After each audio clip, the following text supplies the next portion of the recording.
30 seconds.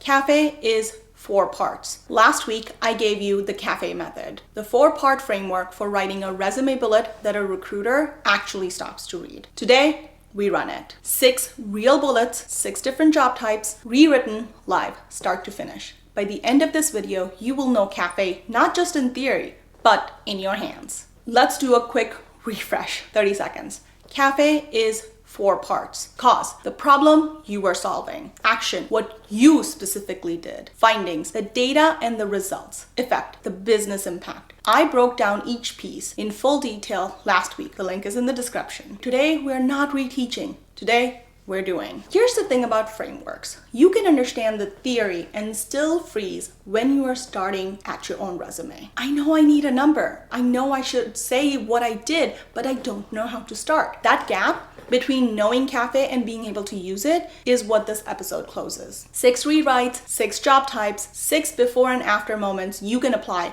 to your own bullets today. So let's go. Number 1, marketing. Before, managed social media accounts for the marketing team. The questions I'm asking myself as a recruiter: which platform? What audience size? Were you solo or on a team? Did anything improve? Here's the same bullet after we run it through CAFE. With social engagement flat for 14 months, built and launched a 12-month content calendar, solo across Instagram, LinkedIn, and TikTok, growing followers from 3,200 to 11,000 and driving a 43% increase in 6 months. Cause, action, finding, effect. Every question answered.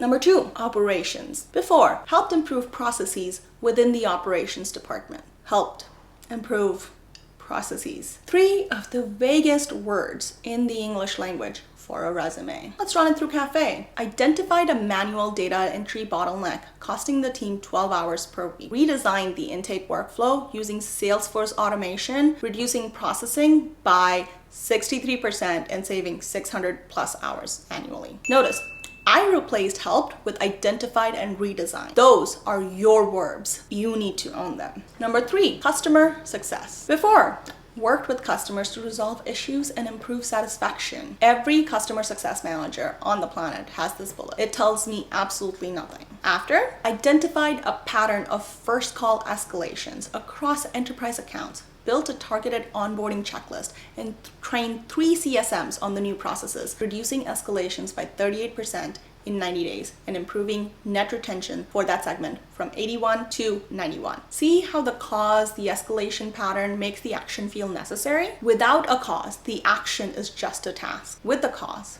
the action is the solution. Number 4, sales. Before, exceeded sales targets in a competitive market. This is good. It's not great though. Exceeded by how much? Against what target? What market? What were you selling? After CAFE, inherited a territory with a 40% churn rate and a pipeline 60% below quota. Rebuilt outreach strategy using personalized multi-touch sequences across email and phone. Closed 118% of quota in Q1 and reduced churn to 22% within 6 months. That is a story. Where you started, what you changed, what happened. A recruiter reading that is already mapping it to their open role. Number 5, project management. Before, coordinated cross-functional teams across multiple projects. After, stepped in as an interim project lead on a 9-month product launch that stalled for 6 months. Due to unclear ownership, introduced a weekly async sync structure across 5 teams, cutting meeting times by 40% and delivering the launch on schedule. And listen, delivered on schedule after a 6-month delay is a quantifiable result. You do not always need a revenue number. You need to show that something changed because you were there. Number 6, finance. Before, assisted with financial reporting and budget management. Assisted is the word people use when they're afraid to take credit for their own work.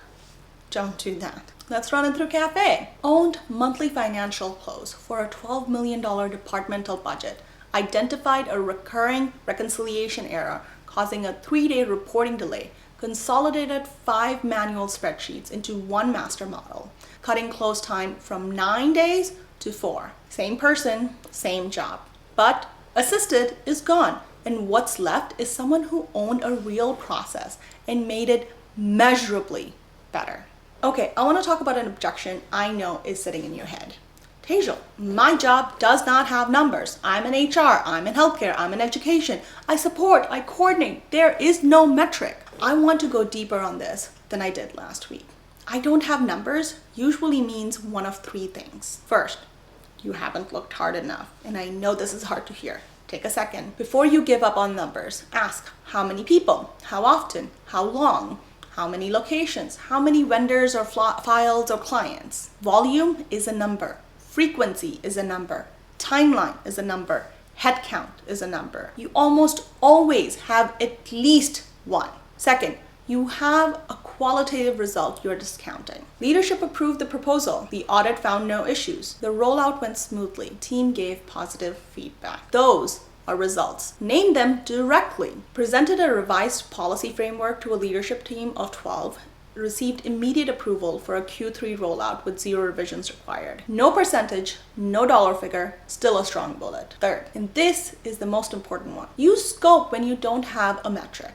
Scope is your stand-in for a number. What was the size of the thing you touched? Rewrote onboarding documentations for a department of 200 employees across 4 office locations, consolidating 17 disconnected files into a single source of truth. No outcome percentage, no revenue impact. 200 employees, 4 locations, 17 files. Tells me the scale of your work, and scale signals experience. When you don't have a metric, go bigger on scope. And that doesn't mean to lie, just more emphasis on scope. I had a client recently, middle school teacher, pivoting to corporate instructional design. She was convinced she had nothing quantifiable. I teach, I can't measure learning, she had said.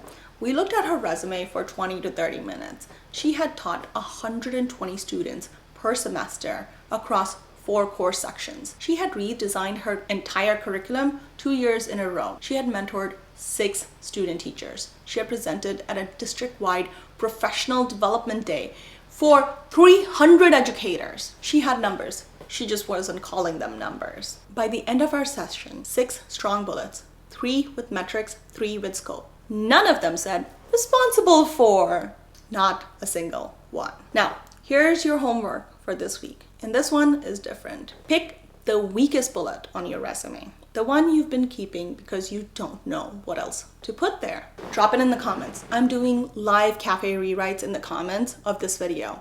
Real bullets, real rewrites, not theoretical. You drop it, I fix it. I might ask you a few questions though. And if you want the tool that I built that walks you through cafe bullet by bullet, getselected.app.